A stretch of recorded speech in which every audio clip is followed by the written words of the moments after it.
আল্লাহ তাআলা কিয়ামতের কঠিন ময়দানে, যেদিন স্বামী স্ত্রীকে চিনবে না, স্ত্রী স্বামীকে দেখে পালিয়ে যাবে, বন্ধু বন্ধুরে চিনবে না, পীর সাহেব মুরিদরে চিনবে না, মুরিদ পীর সাহেবরে চিনবে না, দলের কর্মী তার নেতারে চিনবে না, নেতা তার কর্মীরে চিনবে না, বন্ধু বন্ধুরে দেখে পালাবে। এই কঠিন মুহূর্তে সূর্যটা মাথার কাছে চলে আসবে, জমিনটা তামার জমিন হবে, আজকের জমিনের মতো নয়।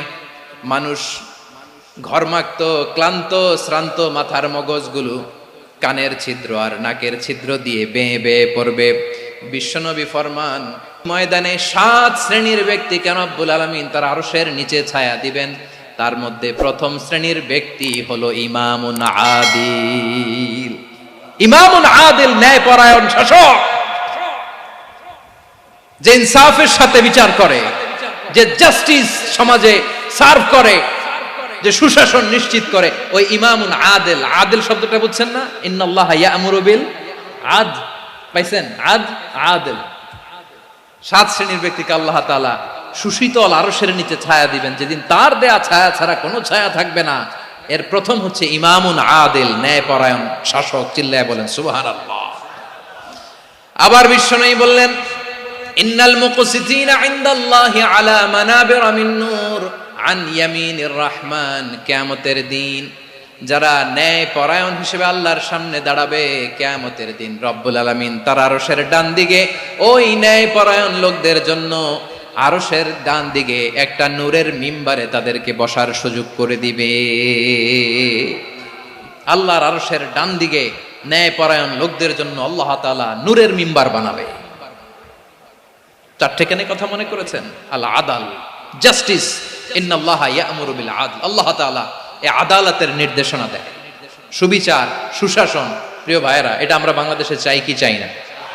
এই যে অরাজকতা, এই যে অন্যায়, এই যে জুলুম, এই যে ইনকনসিস্টেন্সি, সমাজের অসঙ্গতি, এর প্রধান কারণ জাস্টিস নাই, সুবিচার নাই, সুশাসন নাই। শেষবারের মতো আওয়াজ করে বলেন তো, আমরা বাংলাদেশে আদল চাই কি চাই না? তাহলে প্রথম নির্দেশনা শেষ। আল্লাহ তাআলা তোমাদেরকে আদলের আদেশ দেন। এরপরে আল্লাহ বললেন, আমি তোমাদেরকে ইহসানের আদেশ দেই। ইন্নাল্লাহা ইয়া'মুরু বিল আদলি ওয়াল ইহসান। আমি তোমাদেরকে যেমনি আদলের নির্দেশনা দেই, তেমনি ভাবে তোমাদেরকে ইহসানের নির্দেশনা দেই।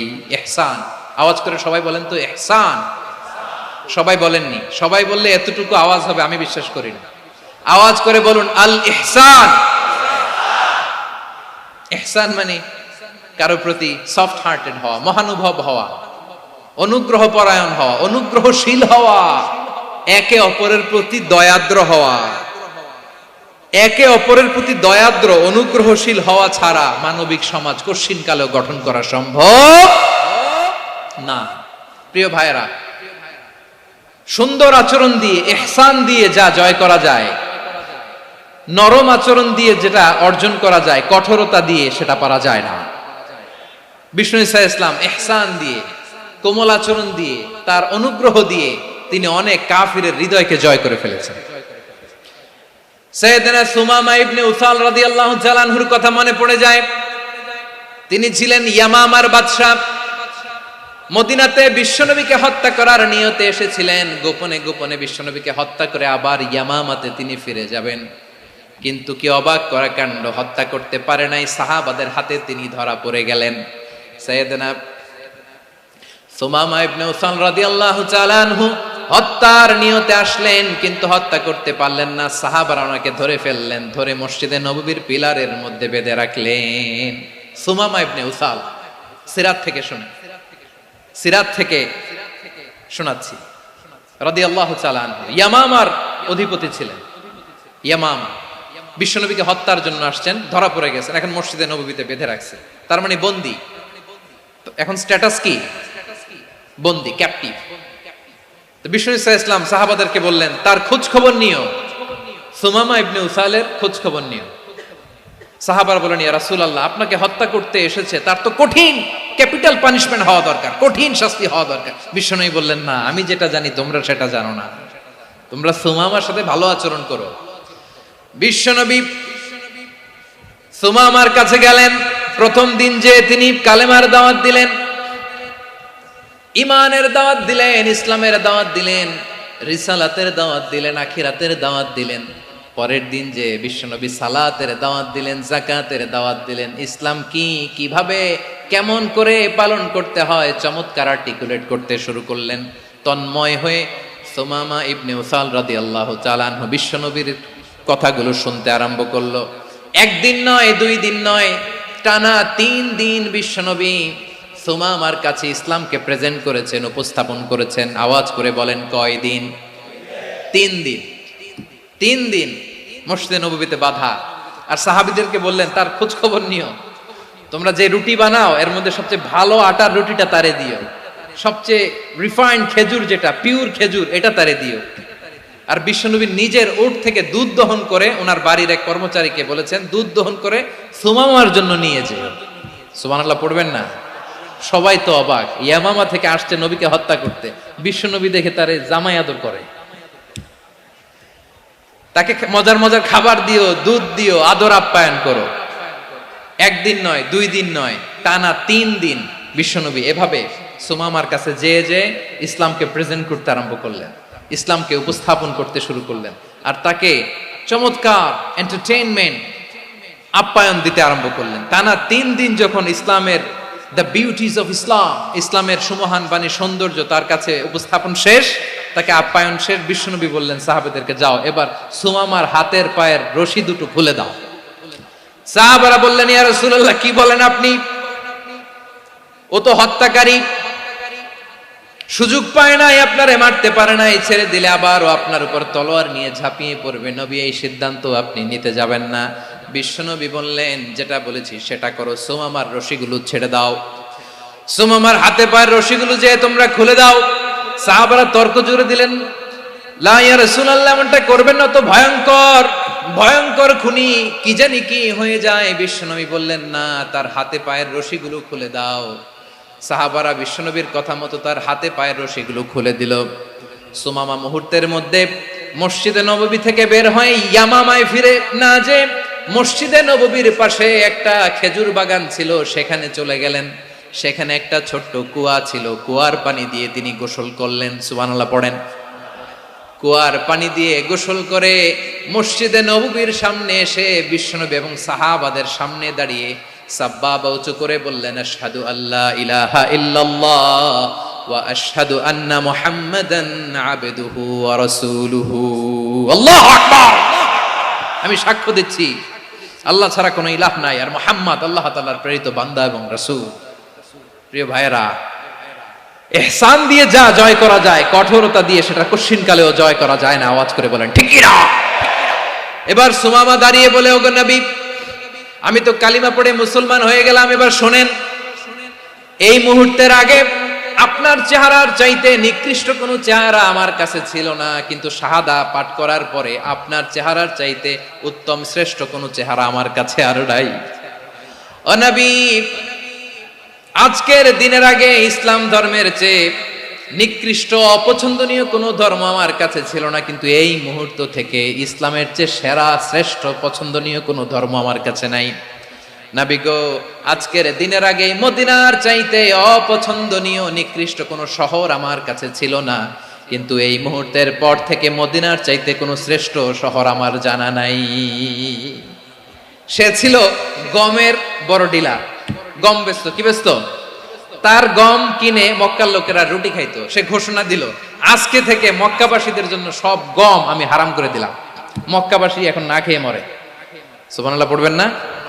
মক্কাবাসী বিশ্বনবীর কাছে আসলেন, এসে বললেন, মুহাম্মদ, আমরা তো তোমার ভাই, তোমার চাচা, তোমার ভাতিজা, তোমার আত্মীয়, তুমি সুমামারে বলো সে যেন আবার গমের সাপ্লাই মক্কার জন্য অনুমতি দিয়ে দেয়। বিশ্বনবীর অনুমতি ক্রমে সুমামা আবার মক্কাতে গম পাঠাতে শুরু করলো। পড়েন সুবহানাল্লাহ। ইহসান, ইহসান দিয়ে আপনি যেটা জয় করতে পারবেন, you can win the heart of your enemies. ইহসান দিয়ে আপনি আপনার শত্রুর হৃদয়কে জয় করতে পারবেন। আওয়াজ করে বলেন, ঠিক কি না? এজন্য আল্লাহ বললেন, ওয়া আনফিকু ফি সাবিলিল্লাহি ওয়ালা তুলকু বিআইদিকুম ইলাত তাহলুকা ওয়া আহসিনু ইন্নাল্লাহা ইউহিব্বুল মুহসিনিন। তোমরা আল্লাহর রাস্তায় দান করবে আর নিজেরা নিজেদেরকে ধ্বংসের হাতে ঠেলে দিও না। তোমরা একে অপরের প্রতি ইহসান করবে, কারণ ইহসানকারীদেরকে আল্লাহ বড্ড ভালোবাসেন। সুবহানাল্লাহ পড়েন। আবার সূরা রহমানে আল্লাহ বললেন, হাল জাযাউল ইহসানি ইল্লাল ইহসান ফাবিআইয়ি আলা, সবাই পড়েন, ফাবিআইয়ি আলাই রাব্বিকুমা তুকাযযিবান। ইহসানের প্রতিদান হিসেবে ইহসানি হয়। বিশ্বনবী সুমামার প্রতি যেমন ইহসান করেছেন, সুমামাও ঠিক তেমন ইহসান ফিরিয়ে দিয়েছে। ঠিক কিনা বলেন? তাহলে এক নম্বরে হচ্ছে আদ, ন্যায় বিচার। দুই নম্বরে সবাই বলে ইহসান, সদাচরণ। ইহসান দুই ধরনের প্রিয় ভাইরা, ইহসান ফিল ইবাদা, ইহসান ফিল মুআমালা। ইহসান ফিল ইবাদা হচ্ছে একাগ্র অনুভবে ইবাদতে ডুব দেওয়া, এর নাম ইবাদতের ইহসান। সুবহানাল্লাহ পড়ো। বিশ্বনবী বলেন ইহসান মানে কি জানো নাকি? হাদিসে জিবরিলে সাইয়েদনা জিবরিল আলাইহিস সালাম বিশ্বনবীকে বললেন, আখবিরনি আনিল ইহসান। নবী আমাদেরকে বলেন ইহসান মানে কি? বিশ্বনবী বললেন, আনতা আবুদাল্লাহা কাআন্নাকা তারাহু ফাইন লাম তাকুন তারাহু ফাইন্নাহু ইয়ারাক। ইহসান মানে হলো এমন ভাবে তুমি আল্লাহর সামনে নিজেকে উজাড় করে ইবাদত করবে, তুমি ভাববে তুমি আল্লাহকে দেখতে পাচ্ছ। আর এটা যদি ভাবা তোমার জন্য কঠিন হয়ে যায়, অন্তত এতটুকু তুমি ভাববা যে আল্লাহ তোমাকে দেখতে পাচ্ছেন। ঠিক কিনা বলেন? ও আমার বীর চট্টলার ভাইয়েরা, কেউ যেটা দেখে না সেটা দেখে কে? এই বিশ্বাস হৃদয়ের মধ্যে আছে? নামাজে যখন দাঁড়ান এই ফিলিংসটা আনা যাবে? হ্যাঁ, এশার সালাত তো এখনো হয় নাই না? আলোচনা শেষে এশার সালাত এখানে অনুষ্ঠিত হবে, তাই না? আচ্ছা বলুন তো, আমরা এশার সালাত পর্যন্ত বেঁচে থাকবো এই গ্যারান্টি আছে কার কার? হাত তোলেন। কয়েকজন হাত তুলছে পেছনে, না বুঝে তুলে ফেলছে। এশা পর্যন্ত যে আমরা হায়াত পাবো কোনো গ্যারান্টি আছে? সবাই আওয়াজ করে বলেন, গ্যারান্টি আছে? গ্যারান্টি নাই। এজন্য বিষ্ণু ইসলাম বলেছে, এমন ভাবে নামাজে দাঁড়াও, ইবাদত করো, মনে করো হতে পারে এটাই আমার জীবনের শেষ নামাজ। পারফর্ম দ্য সালাহ as if this is your last and final prayer. এমন ভাবে সালাতে দাঁড়াও, ভাবো হতে পারে এটাই তোমার জীবনের শেষ নামাজ। এমন ভাবে নামাজে দাঁড়াও, ভাবো এটাই শেষ নামাজ। তাহলে নামাজে একাগ্রতা বাড়ায় দিবে কে? ফলে ইবাদতের ইহসান আমাদের অর্জিত হবে। আর মুআমালাতে ইহসান হলো, বিশ্বনবী বলেন, ইন্নাল্লাহা তাবারাকা ওয়া তাআলা কাতাবাল ইহসানা আলা কুল্লি শাই ফাইদা কাতালতুম ফাআহসিনুল কিতলা ওয়া ইযা যাবাহতুম ফাআহসিনুয যাবহা ওয়ালিয়ুহিদ্দা আহাদুকুম শাফরাতাহু ওয়ালিয়ুরিহ যাবিহাতাহু। ইহসান দুই ধরনের। আওয়াজ করে বলতে হবে, কয় ধরনের? সবাই বলুন আওয়াজ করে, কয় ধরনের? একটা হচ্ছে ইহসান ফিল ইবাদা, ইবাদতে ইহসান। ইবাদতে ইহসান কি? একাগ্র অনুভব দিয়ে ইবাদত করা, মন প্রাণ দিয়ে ইবাদত করা। আর মুআমালাতে ইহসান কি? সব কাজে, দৈনন্দিন কাজে, কর্মে, সামাজিক অ্যাক্টিভিটিতে কোমলতা প্রদর্শন করা, অনুগ্রহের সাথে সবকিছু করা। আল্লাহ তাআলা ইন্নাল্লাহা তাবারাকা ওয়া তাআলা কাতাবাল ইহসানা আলা কুল্লি শাই, তিনি সব কিছুর ব্যাপারে ইহসানকে আবশ্যক করেছেন। সবকিছু, মুমিনের সব কাজে ইহসানের পরশ থাকবে। ওয়া ইযা কাতালতুম ফাহসিনুল কিতলা, বিষ্ণুই বলেন তুমি যখন কাউকে হত্যা করো ইহসানের সাথে করো। সুবহানাল্লাহ পড়বেন না? যখন হত্যা করো তখনও ইহসানের সাথে। আচ্ছা হত্যা করবো আবার ইহসান আসবে করতে করে, তো মেরেই ফেলবো আমি। আল্লাহ, ও ভাই একজন খুন করেছে, খুনি, রাষ্ট্রীয় আইনে তার শাস্তি হয়েছে ডেথ পেনাল্টি, মৃত্যুদণ্ড। এখন মৃত্যুদণ্ড দেখে আপনি যেমনে মন চায় তেমনে মারবেন লোকটারে? ওর নাক কেটে ফেলতে পারবেন? ওর কান কাটতে পারবেন? ওর চোখ উপড়ে ফেলতে পারবেন আপনি? যেমন মন চায় তার অঙ্গহানি করা যাবে না। ইহসানের সাথে তাকে হত্যা করো। সুবহানাল্লাহ, this is Islam, this is the true essence of Islam. ওয়া ইযা যাবাহতুম ফাহসিনুয যাবহা, যখন জবাই করবে তখনও ইহসানের সাথে জবাই করো। করব জবাই, ওইখানেও নাকি ইহসান। আচ্ছা কুরবানির দিন আমরা পশুগুলোরে কি করি বলেন সবাই আওয়াজ করে? জবাই। জবাই মানে তো এটার মেরেই ফেলতেছি, একটু পরে তো টুকরো টুকরো করে গোশতগুলো খাবো, এটার তো খাবো। এটা তো মেরেই ফেলবে। বিষ্ণু বলে না, জবের মধ্যেও মুমিনের জবের ভেতরেও ইহসানের পরশ থাকা চাই। যখন জবাই করবে প্রাণীটাকে হাত পা টাইট করে বেঁধে নাও, ছুরিটাকে শার্পেন করে নাও, ধারালো করে নাও, যাতে অল্প সময়ে জবাইটা হয়ে যায়, প্রাণীটা যাতে কম কষ্ট পায়। সুবহানাল্লাহ পড়ে। দিস ইজ কল্ড ইহসান। ইহসান আল্লাহ তাআলা যেমনি আদলের আদেশ করেছেন, ন্যায় বিচার জাস্টিস এনশিওর করতে বলেছেন, সমাজে ইহসানের ব্যবহার, ইহসানের অনুশীলন তিনি করতে বলেছেন। এজন্য মুমিনের প্রতিটি কাজে, আমার চট্টগ্রামের ভাইয়েরা আমার দিকে তাকান, খেয়াল করে শুনুন, মুমিন জীবনের প্রতিটি কাজে ইহসানের পরশ থাকা চাই। আমরা যেন আমাদের পরিবারের প্রতি ইহসান করি, আমরা যেন আমাদের কর্মচারীদের প্রতি ইহসান করি, আমরা যেন আমাদের কলিগদের প্রতি ইহসান করি, আমরা যেন আমাদের ভাইদের প্রতি ইহসান করি। মুমিন জীবনের প্রতি কাজে ইহসানের পরশ থাকার দরকার আছে না নাই? কথা বুঝতে পেরেছেন? তাহলে আল্লাহ তাআলার তিনটা আদেশ ছিল, কয়টা গেল? ভুলে গেছে, ভুলে গেছে চট্টগ্রাম। তিনটা আদেশের মধ্যে কয়টা বললাম? প্রথমে কি ছিল? আদল। 2 নম্বরে, 3 নম্বরে রব্বুল আলামিন বললেন ওয়া ইতাইদিল কুরবা, নিকটাত্মীয়দেরকে দান করো, নিকট আত্মীয়দেরকে দাও, যারা তোমাদের ব্লাড কানেকশনের আত্মীয় তাদেরকে তোমরা দাও। এখানে জেনারেলি বললেন দাও, কি দিব সেটা তিনি এখানে বলেন নাই, সেটা তিনি সূরাতুল ইসরার মধ্যে বলেছেন। আল্লাহ বলেন ওয়া আতিযাল কুরবা হাক্কাহ, নিকট আত্মীয়দেরকে তাদের অধিকার, তাদের প্রাপ্য তোমরা বুঝিয়ে দাও। দেখেন, একটা শান্তির সমাজ, একটা সমৃদ্ধ সমাজ, একটা মানবিক সমাজ গঠনের জন্য আল্লাহ তাআলা বেশি না, মাত্র 3টা অর্ডার, 3টা ভার্ডিক্ট তিনি জারি করেছেন। 1 নাম্বার সুশাসন, ন্যায় বিচার।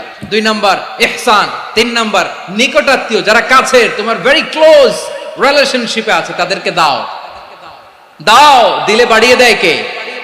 অনেকে দিতে চায় না, কৃপণতা করে। দিলে বাড়ায় দেয় কে? ও মিয়া, মদিনার মধ্যে সবচাইতে গরিব সাহাবী ছিল বেলাল রাদিয়াল্লাহু তাআলা আনহু। ওনার এন্টায়ার অ্যাসেট, সম্পদের পরিমাণ কতদূর জানেন? একটা লুঙ্গি। বেলাল রাদিয়াল্লাহু তাআলা আনহু, ওনার টোটাল ওয়েলথের এস্টিমেশন হচ্ছে মাত্র একটা লুঙ্গি। একটা লুঙ্গি, টোটাল ওয়েলথ এস্টিমেশন, টোটাল সম্পদের পরিমাণ বেলাল রাদিয়াল্লাহু তাআলা আনহুর কি ছিল? কথা বুঝে নাই বোধহয়। কি ছিল? ওই বেলাল রাদিয়াল্লাহু তাআলা আনহুকে বিষ্ণু ইসলাম বলেছেন আনফিক ইয়া বেলাল, ও বেলাল তুমিও দাও। ওয়ালা তাখশা মিন যিল আরশি ইখলালা, আরশের অধিপতির তো কোনো ঘাটতি নাই, তুমি দিলে ওই আল্লাহ তোমারে বাড়ায় দিবে। এজন্য আমার প্রিয় ভাইয়েরা, দিলে কমে না, দিলে বাড়ে। অনেকে ধরে রাখে, নতুন কিছু নিতে পারে না, হাত দিয়ে যেটা ধরে রেখেছেন এটা দিয়ে দেন, বড় একটা ধরার সুযোগ পাবেন। জোরে বলেন ঠিক কিনা? ধরেন 5 কেজি ওজনের একটা ধরে রাখছেন, এখন 10, এটা না ছাড়লে 10 কেজি ধরতে পারবেন আপনি? আচ্ছা, 10 কেজির জিনিস একটা আছে হাতে, ওইটা যদি ছেড়ে দেন তাহলেই না 15 কেজি ধরতে পারবেন। কথা বলেন ঠিক কিনা? তাহলে দিলে বাড়িয়ে দেয় কে? রব্বুল আলামিন বললেন 3 নাম্বার আদেশ হলো তোমাদের প্রতি সমাজটারে কেমন করে মানবিক সমাজ, সুন্দর সমাজ গড়বা। 3 নাম্বার আদেশ হলো ওয়া আতিদাল কুরবা হাক্কা, নিকটাত্মীয়দেরকে তাদের প্রাপ্য বুঝিয়ে দাও। এই নিকটাত্মীয়দেরকে তাদের অধিকার বুঝিয়ে দেওয়া, প্রাপ্য বুঝিয়ে দেওয়াতে আমাদের গাফলতি আছে না নাই? চট্টগ্রামে নাই? মাশাআল্লাহ আছে, আছে। অনেকে দেখবেন অনেক আল্লাহওয়ালা তাহাজ্জুদ গুজার, সেজদা দিতে দিতে কপালে কালো দাগ ফেলে দিছে, সে তার বোনের হকটা আদায় করে নাই। আছে না নাই? হ্যাঁ, এখানেও আছে। সর্বনাশ। অনেক বড় হাজী সাহেব, বিশাল লম্বা দাড়ি, ছেলেরে সব দিয়ে দিছে, মেয়েরে কিছু দেয় নাই, মেয়ের হক আদায় করে নাই। আছে না নাই? এই হাজী সাহেবেরা, এই আল্লাহওয়ালারা কিয়ামতের ময়দানে আটকে যাবে। আপনি অন্যের অধিকার নষ্ট করেছেন, তাদের রাইটস কে ভায়োলেট করেছেন। এজন্য আল্লাহ তাআলা বলেন, কারো অধিকার যদি কেউ নষ্ট করে, ওই সমাজটা মানবিক সমাজ কঠিনকালেও হতে পারে না। এজন্য 3 নম্বর আল্লাহ বললেন ওয়া ইতাইদিল কুরবা, নিকটাত্মীয়দেরকে দাও। কি দিবা? তাদের অধিকার দিয়ে দাও, বোনের অধিকার বুঝিয়ে দাও, মেয়ের অধিকার বুঝিয়ে দাও, ফুফুর অধিকার বুঝিয়ে দাও। দেখবেন অনেক মায়েরা ছেলের পাতে মুরগির রান দেয়, মেয়ের পাতে দেয় মুরগির ঠ্যাং। এরকম আছে না নাই? ছেলেরা কি দেয় মুরগির, মেয়ের পাতে কি দেয়? তো মেয়ের কি মুরগির রান খেতে মনে চায় না? মনে চায় না? এমনটা করা যাবে না। নিকটাত্মীয়দেরকে অধিকার দিয়ে দাও, নিকটাত্মীয়ের সাথে সুসম্পর্ক রাখো। আদেশটা কার? এজন্য প্রিয় ভাইয়েরা, জীবনে যদি বারাকা অর্জন করতে চান, নিকটাত্মীয়দের সাথে সুসম্পর্ক রাখতে হবে, তাদের জন্য উপহার পাঠাতে হবে। বিশ্বনবী বলেন, লা ইয়াদখুলুল জান্নাতা কাতে, যে ব্যক্তি আত্মীয়তার সম্পর্ককে ছিন্ন করে দেয়, সে কশিন কালেও আল্লাহর জান্নাতে ঢুকবে না। আপনি কি এটারে সহজ হাদিস মনে করছেন? এটা সহজ কথা? আপনি ভাবছেন আপনার নামাজ আপনার বাঁচাতে পারবে, আপনার রোজা বাঁচাতে পারবে, আপনার তাহাজ্জুদ আপনারে বাঁচাতে পারবে? অধিকার নষ্ট করলে কিছুই আপনারে বাঁচাতে পারবে না। এজন্য নিকট আত্মীয়দেরকে দিতে হবে বেশি বেশি। বিশ্বনবী বলেন, ইন্না সাদাকাতা আলাল মিসকিনি সাদাকা ওয়া আলা যির রাহিমি ইসনাতান সাদাকাতুন ওয়া সিলা। মিসকিন রে দান করলে শুধু দানের সওয়াব হয়, নিকট আত্মীয়কে দান করলে দুইটার সওয়াব হয়, সাদাকার সওয়াব হয়, আবার আত্মীয়তার বন্ধন অটুট রাখার সওয়াব হয়ে যায়। আবার বিশ্বনবী বললেন, মান সাররাহু আইয়ুবসাতা লাহু ফি রিজকিহি ওয়া ইউনসা লাহু ফি আসারিহি ফালইয়াসিল রাহিমা। যে ব্যক্তি তার রিজিকের প্রশস্ততা চায় আর হায়াতে বরকত চায়, সে যেন তার আত্মীয়ের সাথে সুসম্পর্ক রাখে। আমার প্রিয় চট্টলার ভাইয়েরা, আমাদের রিজিক বাড়ুক, এটা আমরা চাই কি চাই না? সবাই চান? হ্যাঁ, আমাদের রিজিকে প্রশস্ততা আসুক, চাই কি চাই না? আমাদের হায়াতে বরকত আসুক, আমরা চাই কি চাই না? এই দুইটা যদি চান, তাহলে নিকট আত্মীয়দের সাথে সুসম্পর্ক রাখবেন, পারবেন? তাহলে সমাজটারে মানবিক সমাজ বানায় দিবে কে? তিনটা আদেশ চলে গেল। কয়টা? আওয়াজ করে বলেন। 1 নম্বরে কি ছিল? 2 নম্বরে, 3 নম্বরে নিকট আত্মীয়দেরকে দান। আপনাদেরকে আরো শোনার আগ্রহ আছে? আপনাদের মনোযোগ আছে না গেছে? কষ্ট হচ্ছে না? মাশাআল্লাহ, মাশাআল্লাহ। তাকবীর পড়ুন, লিল্লাহি তাকবীর।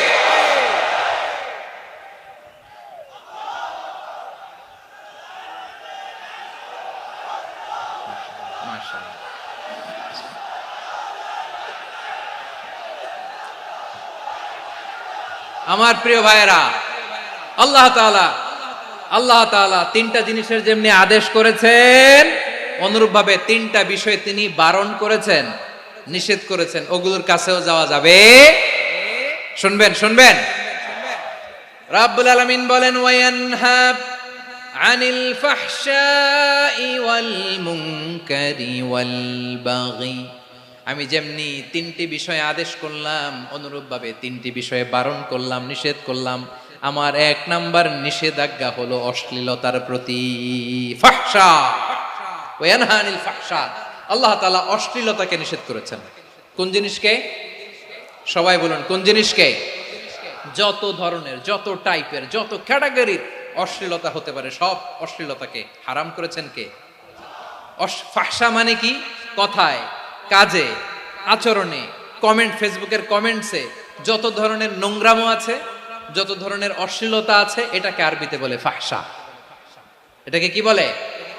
রাব্বুল আলামিন বলেন, কুল ইন্নামা হাররামা রাব্বিয়াল ফাওয়াহিশা মা যাহারা মিনহা ওয়া মা বাতান।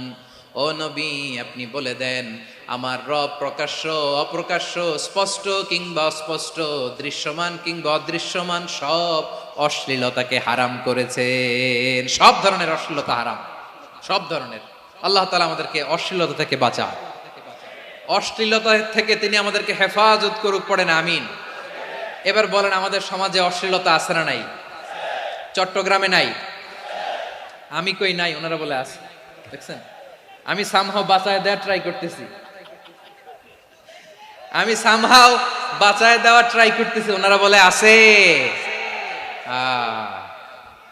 অশ্লীলতা নানা ভাবে, নানা নামে, নানা মোড়কে আমাদের সমাজে আছে না নাই?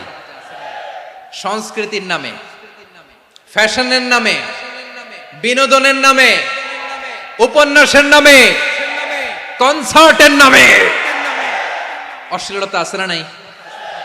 আপনি দেখেছেন কনসার্টগুলোর অবস্থা?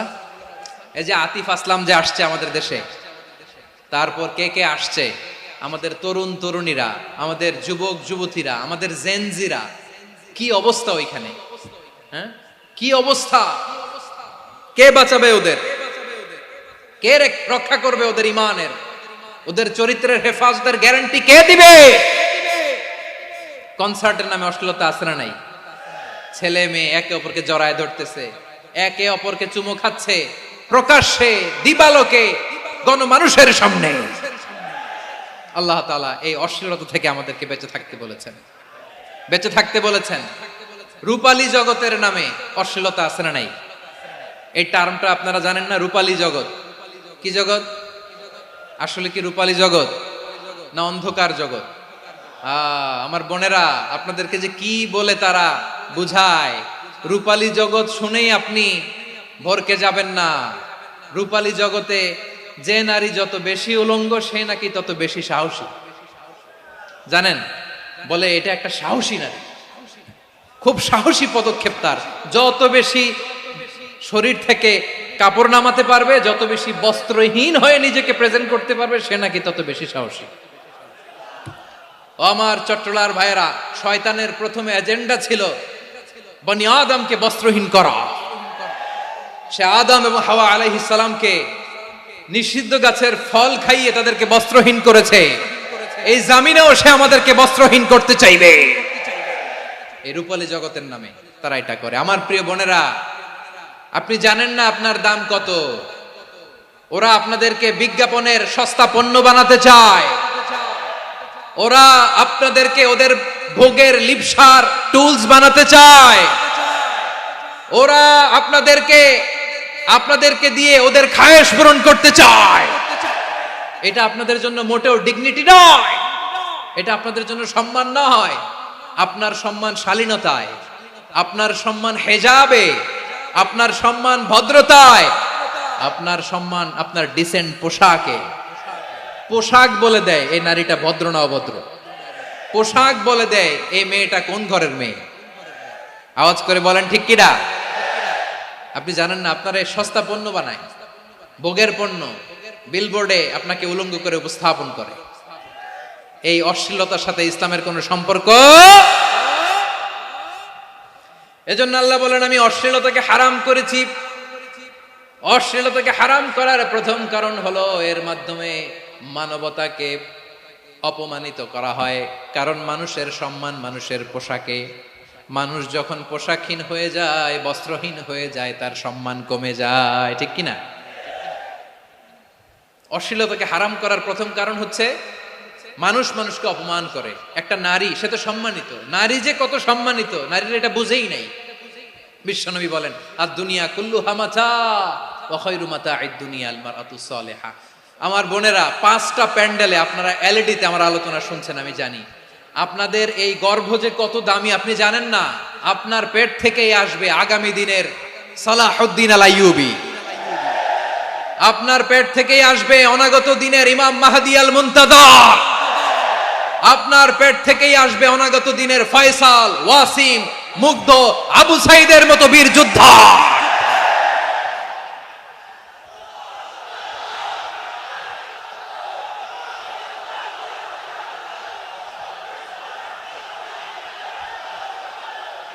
আমার প্রিয় বোনেরা, আমার প্রিয় বোনেরা, বিশ্বনবীর কথার ওজন খেয়াল করেন। আর দুনিয়া কুল্লুহা মাতা ওয়া খায়রু মাতা'আদ দুনিয়াল মারআতুস সালিহা। দুনিয়ার সবকিছুই অ্যাসেট, এর মধ্যে সবচেয়ে দামি অ্যাসেট নেককার নারী। আপনার গর্ভ যে কত দামি আপনি জানেন না। নিজের সময়টাকে কাজে লাগান, কোরআন পড়েন, সুন্নাহ পড়েন। আপনার অনেক দায়িত্ব ঘরে। You are the MD of your family. একটা family it's a very big institution. পরিবার একটা অনেক বড় প্রতিষ্ঠান। and you are the MD of your institution. আপনি এই পরিবারের MD, managing director of your family. এখানে আপনার কত দায়িত্ব। আপনি ছেলে মেয়েদেরকে তারবিয়া করবেন। আপনি আপনার স্বামীর জন্য ঘরটার জান্নাতের নীর বানাবেন। আপনার জন্য জান্নাতের ডুপ্লেক্স বাড়ি ওইখানে তৈরি করে রাখবে কে? আপনি যে কত দামি আপনি জানেন না। নারীদেরকে আল্লাহ বানিয়েছেন উচ্চতর করে, নিম্নতর নয়। নারীদেরকে ছোট্ট জিনিস দিলে এটারে বড় করে দেয়। নারীদেরকে ভ্রূণ দিলে, শুক্রাণু দিলে নারী এটারে বাচ্চা বাচ্চা হিসেবে উপহার দেয়, ঠিক কিনা? বিয়ের মাধ্যমে স্বামী যখন তার শুক্রাণু তার স্ত্রীকে উপহার দেয়, স্ত্রী রিটার্নে কি উপহার দেয়? ফুল ফর্ম বেবি, মানব সন্তান। দেখছেন, আপনি দিলেন একটু, উনি দিছে বিশাল।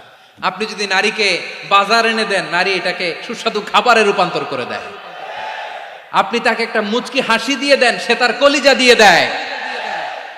কিন্তু যদি আপনি তার মনে কষ্ট দেন, সে আপনার জীবনকে জাহান্নাম বানায়া দেয়। খবর আছে, নারীর মন বুঝতে পারলে নেয়ামত, বুঝতে না পারলে কিয়ামত, ঠিক কিনা বলে? কত দামি আপনি জানেন না, জানেন না আপনি কত দামি, অনেক দামি আপনি। আপনাদেরকে যেন ভোগের সস্তা পণ্য বানাতে না পারে, আপনাদেরকে সচেতন থাকতে হবে, সজাগ থাকতে হবে, কনসার্ন থাকতে হবে। শয়তানের ওই হাতছানির দিকে আর নজর দেওয়া যাবে না। তাহলে কেন আল্লাহ তাআলা এই ফাহশা অশ্লীলতাকে হারাম করলেন? এক নাম্বার, এতে হিউম্যান ডিগনিটি কমে। দুই নাম্বার, এতে মানুষের অধিকার নষ্ট হয়। আপনি বিয়ে করেছেন, এরে পরকিয়া করেন, ওর সাথে এরকম আছে না নাই? স্ত্রীর অধিকার নষ্ট করেছেন। আপনি বিবাহ সম্পর্কে আবদ্ধ হয়েছেন তার সাথে, আপনি পরকিয়া করেন ওই ছেলের সাথে, আপনি আপনার হাজবেন্ডের সাথে বিট্রে করেছেন। এজন্য আল্লাহ অশ্লীলতাকে হারাম করেছেন। অশ্লীলতাকে হারাম করার আরেকটা কারণ হচ্ছে আল্লাহ তাআলা এই হিউম্যান জেনারেশনকে এটাকে প্রিজার্ভ করতে চায়। হিফজুন নাসল, এটা মাকাসিদুশ শরিয়ার অনেক গুরুত্বপূর্ণ একটা মাকাসিদ, অনেক গুরুত্বপূর্ণ। আপনার নাসল, আপনার জেনারেশনকে সংরক্ষণ করা। এই যে আসতেছে ফেব্রুয়ারি, কত ফেব্রুয়ারি জানো? এটা কি বিশ্ব ভালোবাসা দিবস? হ্যাঁ, কি দিবস? এই বিশ্ব ভালোবাসা দিবসের সাথে মুসলমানদের কোনো সম্পর্ক নাই। আমার প্রিয় ভাইরা, এই যে আপনি অবৈধ সম্পর্কে জড়ালেন, কেন আল্লাহ অশ্লীলতাকে হারাম করেছে দেখেন। বলতেছিলাম যে এটা আপনার নাসল, আপনার জেনারেশন, আপনার লিনিয়েজ, আপনার বংশকে প্রিজার্ভ করা। কে কার বাবা, কে কার মা, বাবা মা জানা, প্রজন্মকে প্রিজার্ভ করা, এটা ইসলাম ওয়াজিব করে দিয়েছে। এই যে অবৈধ সম্পর্কের কারণে, বিশ্ব বেহায়া দিবসের কারণে, এগুলোর আউটকাম, আউটপুট হিসেবে মাঝে মাঝে ঢাকা মেডিকেলের ডাস্টবিনে নবজাতকের বাচ্চার কান্নার আওয়াজ শুনতে পাওয়া যায়। চট্টগ্রাম মেডিকেলের ডাস্টবিনে নবজাতকের কান্না শুনতে পাওয়া যায়। বীর চট্টলার মুসলমানেরা বুঝতে পারলে আওয়াজ করে বলেন, এই যে চট্টগ্রাম মেডিকেলে যে নবজাতকটা পাওয়া গেল, ওর বাবাকে আমাকে বলেন, ওর বাবাকে, ওর মাকে, ও কোন ফ্যামিলির সন্তান কেউ জানে? আপনি হিউম্যান ডিগনিটিকে অপমান করেছেন না? আপনি তার ভবিষ্যৎকে অন্ধকার করেছেন না? আপনি তার লিনিয়েজকে প্রশ্নবিদ্ধ করে দিয়েছেন না? এই জন্য আল্লাহ তাআলা অশ্লীলতাকে আমাদের জন্য হারাম করে দিয়েছেন। পড়েন সুবহানাল্লাহ। এই জন্য রাব্বুল আলামিন বলেন, কুল ইন্নামা হাররামা রাব্বিয়াল ফাওয়াহিশা মা যাহারা মিনহা ওয়া মা বাতান। প্রকাশ্য অপ্রকাশ্য সব অশ্লীলতাকে হারাম ঘোষণা করে দিয়েছে কে? আবার দুনিয়ার বুকে যারা অশ্লীলতার প্রসার করে তাদের জন্য শাস্তি মজুদ রেখেছে কে? রাব্বুল আলামিন বলেন, ইন্নাল্লাযীনা ইউহিব্বুনা আন তাশিআল ফাহিশাতু ফিল্লাযীনা আমানু লাহুম আযাবুন আলীমুন ফিদ দুনিয়া ওয়াল আখিরাতি ওয়াল্লাহু ইয়ালামু ওয়া আনতুম লা তা'লামুন। নিশ্চয়ই যারা বিশ্বাসীদের মাঝে অশ্লীলতার প্রচার প্রসার করতে চায় তাদের জন্য আমি মর্মন্তুদ শাস্তি প্রস্তুত করে রেখেছি, দুনিয়াতেও রেখেছি, আখিরাতেও রেখেছি। ঘোষণাটা কার? যারাই নাটকের নামে, সিনেমার নামে, রূপালী জগতের নামে, মুভির নামে, ওটিটি প্ল্যাটফর্মের নামে আমার সমাজে অশ্লীলতা ছড়াতে চায় তাদের জন্য কঠিন মর্মন্তুদ শাস্তি মজুদ রেখে দিয়েছে কে? ও আমার বোনেরা, এখনো আপনি জাগবেন না? এখনো আপনার চিন্তার দুয়ারে এখনো নাড়া পড়ে নাই? ওরা আপনাকে উলঙ্গ বানাতে চায়, ওরা আপনাকে আইটেম গার্ল বানাতে চায়। এজন্য ইসলাম অশ্লীলতাকে হারাম করেছে। হারাম। ইসলাম বলেছে যোজন যোজন দূরে থাকো, ওরা বলে না কাছে আসো, কাছে আসার গল্প, ক্লোজ আপ ওয়ান, কাছে আসার গল্প আছে না নাই? চট্টগ্রামে তো এগুলো নাই মাশাআল্লাহ। হ্যাঁ, এখানেও আছে ক্লোজ আপ ওয়ান, কাছে আসার গল্প। আল্লাহ বলেন ওয়ালা তাকরাবুজ জিনা, কাছেও এসো না, জিনা থেকে যোজন যোজন কিলো দূরে থাকো, ওরা বলে কাছে আসার গল্প।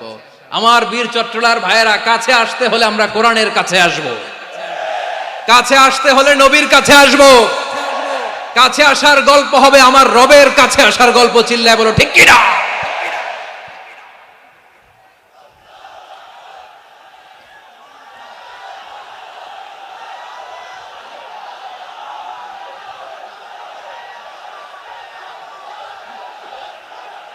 বসুন বসুন আমার ভাইয়েরা।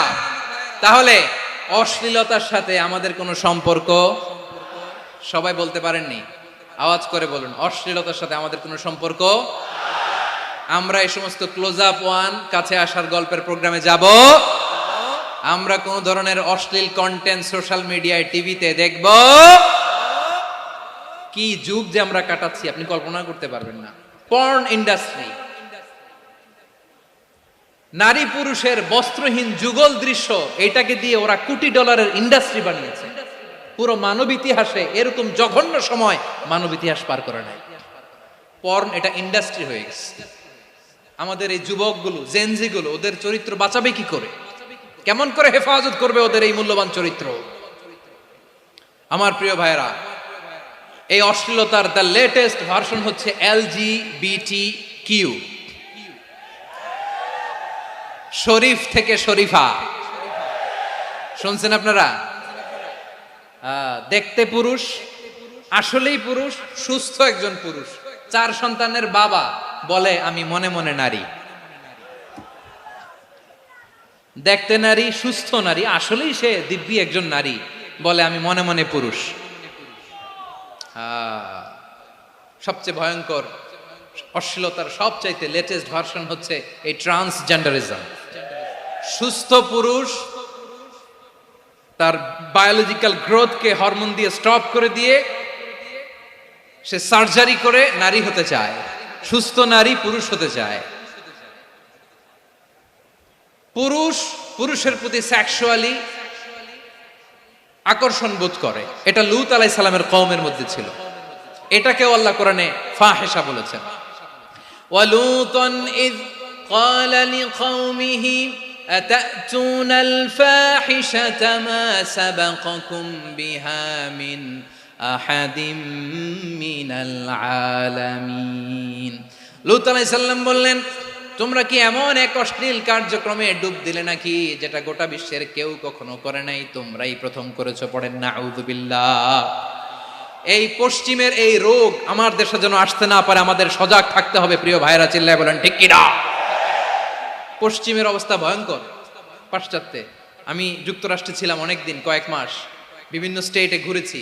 গার্ডিয়ানরা উদ্বিগ্ন, ছেলে মেয়েদেরকে, ছোট্ট ছেলে মেয়ে, ওদেরকে জিজ্ঞেস করে, তুমি how do you feel right now inside yourself? তুমি ভিতরে ভিতরে কেমন ফিল করো? তোমার কি ছেলে ছেলে লাগে না মেয়ে মেয়ে লাগে? আচ্ছা বলেন, এই ছোট্ট বাচ্চাটা ওকে এগুলো জেন্ডার অ্যাসাইনমেন্ট বলতে এগুলো কিছু বুঝে? এইভাবে মিসগাইড করা হচ্ছে। কৌতূহল বশত ছোট্ট ছেলে যদি বলে আমার তো মেয়ে মেয়ে লাগে, তখন বলে যে না তুমি মেয়ে, ছেলে না। মা বাবা বাধা দিলে ওকে আলাদা গভর্নমেন্ট হাউসে নিয়ে যাবে। ভয়ঙ্করতম অবস্থা। আমরা একটা সময়ে শুনতাম যে হুজুর আমার ছেলেটা খুব ভালো, হাফেজে কোরআন, আল্লাহওয়ালা। হুজুর আমার ছেলে দাড়ি রাখছে, আল্লাহওয়ালা। হুজুর আমার ছেলে 5 ওয়াক্ত সালাত জামাতের সাথে পড়ে, তার মানে আল্লাহওয়ালা। পশ্চিমে যে আমি কি শুনছি জানেন? ওরা বলে হুজুর আমার ছেলেটা ইউনিভার্সিটির একটা মেয়ের সাথে প্রেম করে, ও খুব আল্লাহওয়ালা, হুজুর দোয়া করবেন। এর কারণ ওদের কাছে আল্লাহওয়ালার ক্রাইটেরিয়া হচ্ছে হুজুর আমার ছেলেটা আরেক ছেলের পছন্দ করে নাই, আমার মেয়েটা আরেক মেয়েকে ভালোবাসে নাই, এজন্য আমার ছেলেটা আল্লাহওয়ালা, হুজুর ওর জন্য একটু দোয়া করে দিয়েন। কি চ্যালেঞ্জ ওরা ফেস করতেছে। ওনার ছেলে যে আরেক ছেলেরে বিয়ে করবে না, এটাতেই উনি খুশি যে আলহামদুলিল্লাহ আমার ছেলেটা একটা মেয়েরে ভালোবাসে, আমার মেয়েটা একটা ছেলেরে ভালোবাসে, মানে এটা খুব আল্লাহওয়ালা। নাউজুবিল্লাহ পড়তে পারলেন না? এজন্য অশ্লীলতার সাথে আমাদের কোন সম্পর্ক? রব্বুল আলামিন বলেন ওয়ায়ানহা আনিল ফাহশাই ওয়াল মুনকারি ওয়াল বাগি তিনটা জিনিসকে আমি নিষিদ্ধ করলাম। এক নাম্বার হলো ফাহশা, অশ্লীলতা। দুই নাম্বারে হলো মুনকার, সমস্ত মন্দ কাজ। আপনাদের মনোযোগ আছে না? শেষ করে দিব? আর 2-1 মিনিট শুনবেন? আচ্ছা বলি তাহলে, আর 2-1 মিনিট। তাহলে নিষেধাজ্ঞা জারি করেছেন তিনটা জিনিসের উপর। এক নাম্বার কি? ফাহশা, অশ্লীলতা। দুই নাম্বার মুনকার। মুনকার মানে হচ্ছে যত মন্দ কাজ, খারাপ কাজ, বাজে কাজ, এটার বলে মুনকার। এটার কি বলে? আপনারা পড়ছেন না, তা'মুরুনা বিল মা'রুফি ওয়া তানহাউনা আনিল মুনকার। ভালো কাজের আদেশ, সৎ কাজের আদেশ, অসৎ কাজের নিষেধ। মুনকার, মুনকার হচ্ছে মানুষের স্বাভাবিক বিবেকবোধ যেটাকে খারাপ বলে, ওইটাই মুনকার। পৃথিবীর সব আসমানি গ্রন্থ যেটাকে খারাপ বলেছে, মানুষের স্বাভাবিক বিবেকবোধ যেটাকে খারাপ বলেছে, এগুলো সব মুনকার। যেমন ইফটিজিং, এটা কি ভালো না খারাপ? মজুদদারি, খাদ্যে ভেজাল দেওয়া, ওজনে কম দেওয়া, মাছে ফরমালিন মিশানো, চাঁদাবাজি, টেন্ডারবাজি, দখলবাজি, এগুলো আমাদের স্বাভাবিক বিবেকেই বলে এগুলো খারাপ, এগুলো হচ্ছে মুনকার। আল্লাহ তাআলা এই মুনকার থেকে আমাদেরকে বেঁচে থাকতে বলেন, আর শয়তান এই মুনকারের প্রতি আমাদেরকে উদ্বুদ্ধ করে। আল্লাহ তাআলা বললেন, ইয়া আইয়ুহাল্লাযীনা আমানু লা তাত্তাবিউ খুতুওয়াতিশ শাইতান ফাইন ওয়া মান ইয়াত্তাবি' খুতুওয়াতিশ শাইতানি ফাইন্নাহু ইয়া'মুরু বিল ফাহশাই ওয়াল মুনকার। আল্লাহ বললেন, আমার গোলামেরা শোনো শোনো, ও আমার বিশ্বাসী বান্দারা খবরদার, তোমরা কশিনকালেও শয়তানের পদাঙ্ক অনুসরণ করবে না, কারণ শয়তান তোমাদেরকে অশ্লীলতা এবং মন্দ কাজের দিকে উদ্বুদ্ধ করে। আমাদের কাজ হচ্ছে শয়তান আমাদেরকে যেদিকে নিতে চায় আমরা তার উল্টা দিকে যাব, ঠিক কিনা বলে? শয়তান এই মন্দ কাজকে আমাদের কাছে বিউটিফাই করে, চাকচিক্যময় করে আমাদের সামনে উপস্থাপন করে। এজন্য আল্লাহ বলেন মুনকারকে থামাতে হবে, মুনকার প্রতিরোধ করতে হবে। মুনকার প্রতিরোধের দায়িত্ব শুধু আমাদের নাকি? শুধু আপনার খতিব সাহেবের, ইমাম সাহেবের, নাকি মুসলিম উম্মার সবার? আওয়াজ করে বলুন, মুনকার, অসৎ কাজ প্রতিরোধের দায়িত্ব কার? রাব্বুল আলামিন বলেন, কুনতুম খায়রা উম্মাতিন উখরিজাত লিন-নাসি তা'মুরুনা বিল মা'রুফি ওয়া তানহাউনা আনিল মুনকার। তোমাদেরকে শ্রেষ্ঠ জাতি করে জমিনের মধ্যে আবির্ভূত করা হয়েছে, যাতে করে তোমরা জমিনের ভেতরে সৎ কাজের আদেশ করতে পারো আর অসৎ কাজের নিষেধ করতে পারো। উম্মাহ কুনতুম খায়রা, তাহলে গোটা উম্মার দায়িত্ব, এটা বুঝতে পারছেন তো? আচ্ছা, আরো নিচে আসেন। এরপরে আল্লাহ বললেন, শুধু উম্মাহ না, এই জমিনের রাজত্ব আমি যাদের হাতে দেই, এই জমিনের মালিক আমি যাদেরকে বানিয়ে দেই, যাদেরকে আমি সরকারের দায়িত্ব দেই, তাদেরকেও মুনকার প্রতিরোধের দায়িত্ব দিয়েছে কে? আল্লাহ বলেন, যারা ক্ষমতার মসনদে বসেছে তাদেরকে 4 দফা কর্মসূচি আমি আল্লাহ দিলাম। আওয়াজ করে বলেন, কয় দফা? আল্লাহ বলেন, আল্লাযীনা ইম্মাক্কান্নাহুম ফিল আরদি আকামুস সালাতা ওয়া আতাউয যাকাতা ওয়া আমারু বিল মা'রুফি ওয়া নাহাউ আনিল মুনকার ওয়ালিল্লাহি আকিবাতুল উমুর। যারা এই জমিনের উত্তরাধিকার হয়েছে তারা 4 দফা কর্মসূচি নিয়ে সামনে আগাবা। সালাত কায়েম করবা, যাকাত আদায় করবা, সৎ কাজের আদেশ দিবা, অসৎ কাজ থেকে মুনকার প্রতিরোধ করবা। আদেশটা কার? আমার প্রিয় চট্টলার ভাইরা, পুরো উম্মার দায়িত্ব মুনকার প্রতিরোধ করা, সরকার প্রধানের দায়িত্ব মুনকার প্রতিরোধ করা। এরপর আল্লাহ বলেন, প্রতিটা ফ্যামিলির যিনি প্রধান সিইও বাবা, প্রত্যেক বাবারও দায়িত্ব এই মুনকার প্রতিরোধ করা। আওয়াজ করে বলেন ঠিক কিনা? যেমনটি সাইয়েদনা লুকমান আলাইহিস সালাম ওনার কলিজার টুকরা সন্তানকে আদেশ করেছেন, ইয়া বুনাইয়া আকিমিস সালাতা ওয়া'মুর বিল মা'রুফি ওয়ানহা আনিল মুনকার। পড়েন সুবহানাল্লাহ। বাবা ছেলেকে সবক দিচ্ছে। কে সবক দিচ্ছে? কাকে?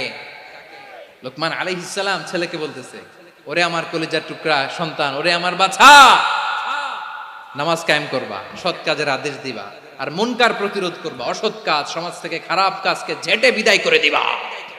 তাহলে দেখেন আমি স্টেপ বাই স্টেপ নামলাম। পুরা উম্মার দায়িত্ব, জমিনের উত্তরাধিকারী আল্লাহ যাদেরকে বানিয়েছেন সরকার, তাদের দায়িত্ব, প্রতিটি ফ্যামিলির প্রধানের দায়িত্ব। এরপরে বিশ্বনবী বলেন সচেতন প্রতিটি মুসলিমের দায়িত্ব সমাজ থেকে মুনকারকে উৎখাত করা। বিশ্বনবী বলেছেন মান রাআ মিনকুম মুনকারান ফালিয়ুগাইয়িরহু বিয়াদিহি ফাইন লাম ইয়াস্তাতি ফাবিলিসানিহি ওয়া ইন লাম ইয়াস্তাতি ফাবিকলবিহি ওয়া যালিকা আযআফুল ঈমান। সমাজে যে মুনকার দেখবে, খারাপ কাজ দেখবে, সে যেন হাত দিয়ে সেটাকে থামায়। কি দিয়ে? আপনাদের তো হাত নাই না? হাত আছে, হাত আছে। ওরা যেই হাত দিয়ে অন্যায় করে ওইটা প্রতিরোধের জন্য আমাদেরও হাত আছে না নাই? থামাতে হবে, থামাতে হবে।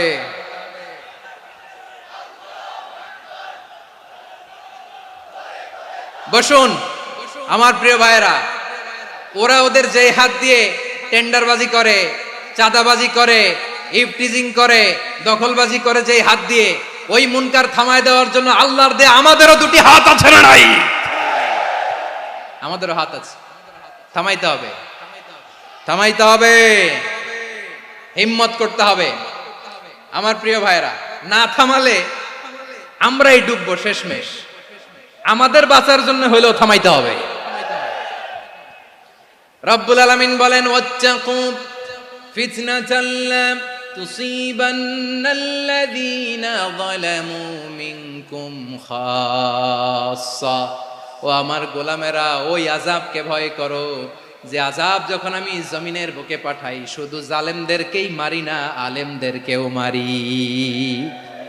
আযাব যখন আসে তখন শুধু জালিমই মরে না, আলেমও মরে। জানেন মুসা আলাইহিস সালামের পায়ে একবার একটা লাল পোকা কামড় দিয়েছে, লাল পিঁপড়া। লাল পিঁপড়া কামড় দিলে খুব আরাম লাগে না? কি লাগে? হ্যাঁ, জ্বলে না? লাল একটা পিঁপড়া কামড় দিছে,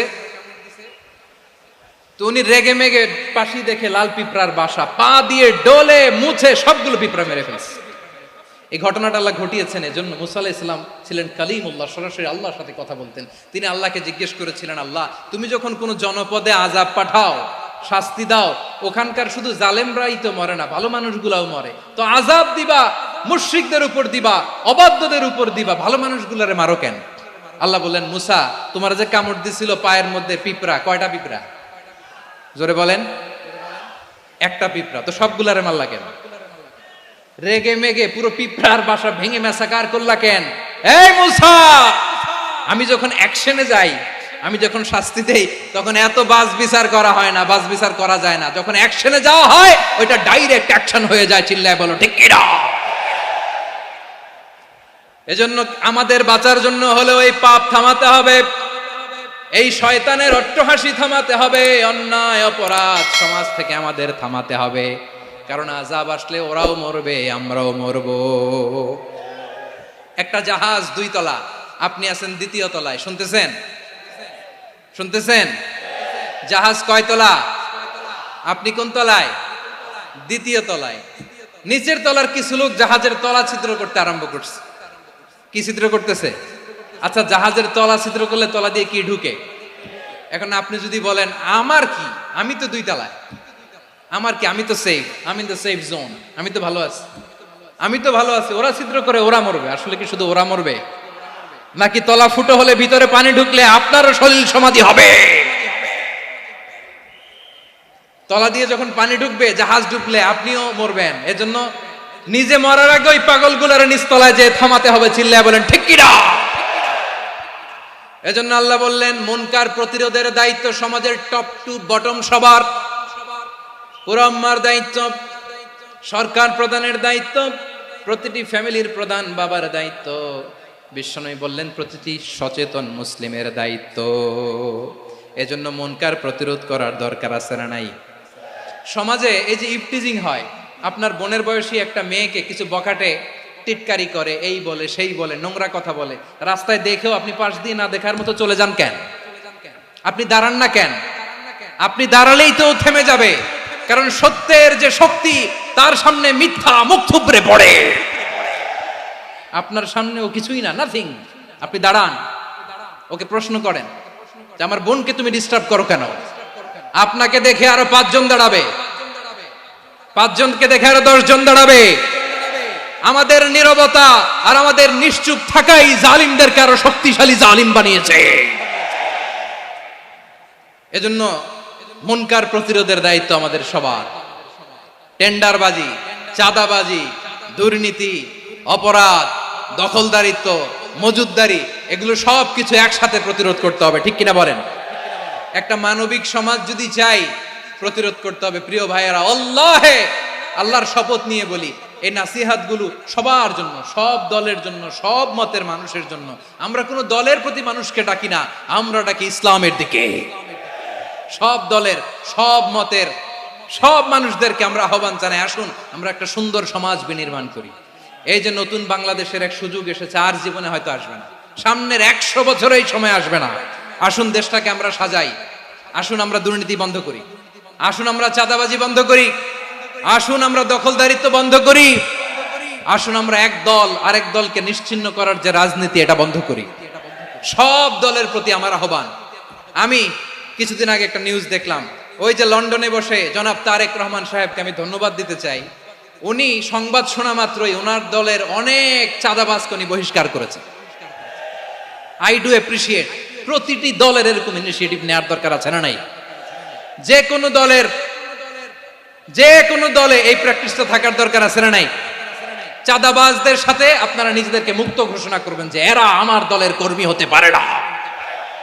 আমরা চাঁদাবাজ মুক্ত বাংলাদেশ চাই, জুলুম মুক্ত বাংলাদেশ চাই, ফ্যাসিজম মুক্ত বাংলাদেশ চাই, গুণ খুন খারাপি মুক্ত বাংলাদেশ চাই। আমরা নতুন ভোরের বাংলাদেশ চাই। ওই বাংলাদেশ পাওয়ার জন্য মুনকার প্রতিরোধে, অন্যায় প্রতিরোধে যদি বাঘের বাচ্চার মতো, আবু সাইদের মতো 2 হাত উঁচু করে বুককে টান টান করে প্রসারিত করে দাঁড়াতে হয়, রাজি আছো মুসলমান? কারা কারা রাজি? আল্লাহকে হাত দেখিয়ে প্রতিজ্ঞা করো।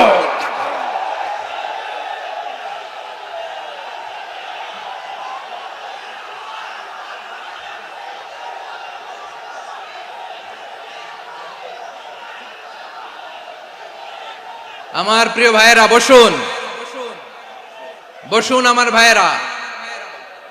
রাব্বুল আলামিন বলেন, ওয়ায়ানহা আনিল ফাহশাই ওয়াল মুনকারি ওয়াল বাগি ইয়াইদুকুম লাআল্লাকুম তাযাক্কারুন। বসুন। আল্লাহ বললেন, আমি অশ্লীলতাকে নিষেধ করি, আমি সব ধরনের মন্দ কাজকে নিষিদ্ধ করি, সব শেষে আমি সীমা লঙ্ঘনকে তোমাদের জন্য নিষিদ্ধ করি। আলোচনা মনে আছে তো, না ভুলে গেছেন? নিষিদ্ধ করেছেন কয়টা জিনিস? 1 নম্বরে অশ্লীলতা, 2 নম্বরে মুনকার তথা সব মন্দ কাজ, 3 নম্বরে আল বাগি, সীমা লঙ্ঘন, ক্রসিং দ্য লিমিট। সীমা লঙ্ঘন করা ভালো না। We all should know our limits. চিল্লায় বলেন ঠিক কিনা? একই আয়াতে আল্লাহ বললেন, কুল ইন্নামা হাররামা রাব্বিয়াল ফাওয়াহিশা মা যাহারা মিনহা ওয়া মা বাতানা ওয়াল ইসমা ওয়াল বাগিয়া বিগাইরিল হক। অন্যায় ভাবে যে অবাধ্য হয়, যে সীমা লঙ্ঘন করে, তাদেরকেও আমি এটা হারাম করে দিলাম। সীমা লঙ্ঘন করা হারাম, সীমা লঙ্ঘন করা হারাম। আল্লাহ বারবার বারবার আমাদেরকে ওয়ার্নিং দেয়। যখন আমরা থামি না তখন আল্লাহ ধরে, আর যখন ধরে তখন ছাড়ে না। ধরে ধরে ধরে না, ধরলে আল্লাহ। ফেরাউনকে কিন্তু হুট করে ধরে নাই, আপনারা জানেন 9 বার ওয়ার্নিং দিয়েছে। ফেরাউনকে আল্লাহ তাআলা ওয়ার্নিং দিয়েছিল কয়বার? বীর চট্টলার বীর সেনানীরা আওয়াজ করে বলেন, ফেরাউনকে ধরার আগে ওয়ার্নিং দেয়া হয়েছিল কয়টা? রাব্বুল আলামিন বলেন, ওয়ালাকাদ আতাইনা মূসা 9 আয়াতিন বাইয়িনাত। 9টা মুআজিজা দেখিয়েছি। 1 2 3 বারবার এইভাবে রিমাইন্ডার, ওইভাবে রিমাইন্ডার, এইভাবে নসিহাত, ওইভাবে দাওয়া। ফাকুলা লাহু কাওলান লাইয়িনা, নরম করে বলো, সফট করে বলো, যত ওয়ে হতে পারে দাওয়া মেথডোলজি। মূসা আলাইহিস সালামের সব অ্যাপ্লাই শেষ। 10ম বারে যে আল্লাহ ধরছে, 10ম বারে যে ধরেছে। এজন্য আল্লাহ বলেন, আমি সীমা লঙ্ঘনকে পছন্দ করি না। কোরআনের অন্য আয়াতে বাগীকে বলা হয়েছে আল ইতিদা, সীমা লঙ্ঘন যারা করে তাদেরকে আল্লাহ বলেছেন মুতাদিন। وقاتلوا في سبيل الله الذين يقاتلونكم ولا تعتدوا إن الله لا يحب المعتدين। আমি সীমা লঙ্ঘনকারীদেরকে কোশ্চিনকালেও পছন্দ করি না। আমরা যেন সীমা লঙ্ঘন না করি, রাজি আছেন তো? যে কোনো ক্ষেত্রে ইবাদতে যেন সীমা লঙ্ঘন না করি। অনেকে আমরা ইবাদতে সীমা লঙ্ঘন করে ফেলি। বিশ্বনবী সাল্লাল্লাহু আলাইহি ওয়াসাল্লাম যেটা শিখিয়েছেন এর বাইরে যে অতিরিক্ত বুজুর্গ হতে চায় এরকম আছে না নাই? করা যাবে না, কোনো ক্ষেত্রেই সীমা লঙ্ঘন করা যাবে, এমনকি যুদ্ধ ক্ষেত্রেও না। বিশ্বনবী সাল্লাল্লাহু আলাইহি ওয়াসাল্লাম বলেন খবরদার যুদ্ধ ক্ষেত্রেও সীমা লঙ্ঘন করো না।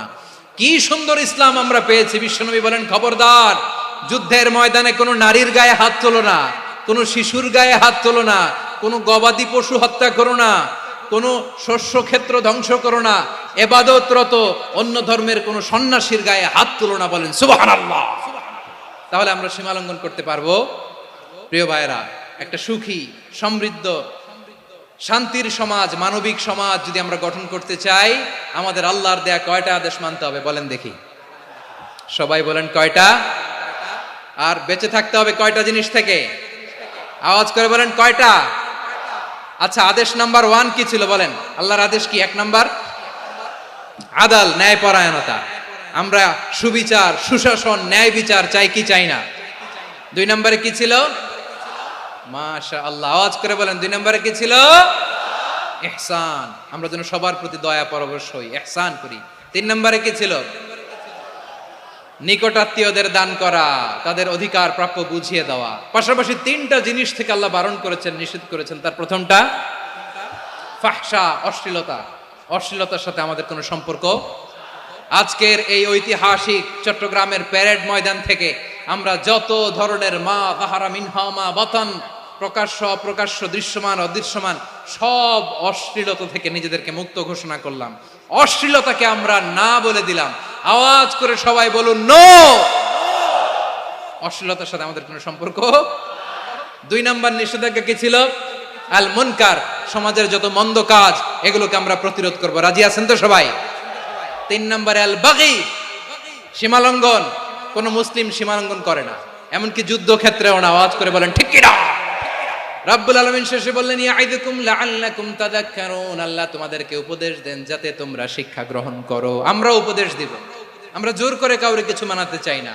লা ইকরাহা ফিদ্দিন ওয়া যাক্কির ফা ইন্না যিকরা তানফাউল মুমিনিন।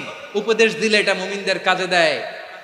লাস্তা আলাইহিম বিমুসাইতির ইন্নামা আনতা মুযাক্কির। নবী হে, আপনি রিমাইন্ডার দাতা, আপনি উপদেশ দিবেন। আমরাও বিশ্বনবীর এই হাদিসগুলো থেকে, কোরআনের আয়াত থেকে রিমাইন্ডার, এই কথামালা, বাণী বাহক হিসেবে এই বাণীগুলো আপনাদের সাথে কাছে পৌঁছে দিলাম।